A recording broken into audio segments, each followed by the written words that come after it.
Corona महामारी समय Dolo 650 एक एपरी नाम हो गलानी जहाँ प्रत्येक घरे एक स्थान पाई।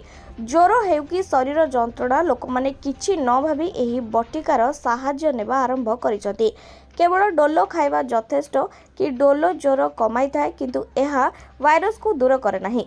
यह केवल अस्थायी आश्वस्ति दिए जहाँ लोक भाबुचंती जे सेमाने एबे भलो होई जाइचंती। केवल संक्रमण भितरे पड़ी थाए। भाइराल संक्रमण एवं डोलोर काम भाइरस को दूर करने नुहे। एथिपाई शरीर रोग प्रतिरोधक शक्ति को सुदृढ़ करने एवं डाक्तर द्वारा निर्धारित उपयुक्त औषध खाइबा आवश्यक होता है। केवल ज्वर नुहे, निश्वास नेबारे कष्ट, गला जंत्रणा, स्वाद एवं गंध ह्रास, दुर्बलता भली लक्षण मध्य कोरोनार गंभीर लक्षण होइछि। एपरि परिस्थिति रे डोलो नेबा एवं अन्यान्य लक्षण गुडी को अणदेखा करबा विपज्जनक होई पारे। तेबे एबे आसंतु आमे जानिबा कोरोनार सठिक चिकित्सा कोन रहिछि। कोरोना निश्चिंत हेबा परे मात्र जड़े योग्य डाक्तर सहित जोगाजोग करंतु। कोरोना निश्चिंत हेबा मात्रे कोरोना टेस्ट पॉजिटिव आसीबा मात्र जड़े योग्य डाक्तर सहित जोगाजोग करंतु। प्रत्येक व्यक्ति शरीर भिन्न होता है, तेणु औषध मध्य चिकित्सा उपरे निर्भर करे। शरीर को पर्याप्त विश्राम एवं पानी देवा बहुत गुरुत्वपूर्ण। नड़िया पानी, काढ़ा, सूप एवं हालुका खाद्य शरीर पुनरावृत्ति साहाय्य करिथाए।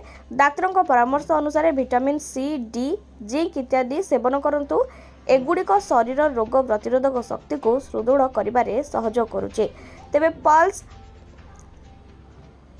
पल्स ऑक्सीमीटर साहाय्य नियमित भाव में SpO2 जांच करंतु। जदि स्तर 94 रु कम हुए तेबे तुरंत डाक्तरी साहाय्य नियंतु। कोरोना को हालुका भाव में नेबा एक बड़ भूल होई पारे।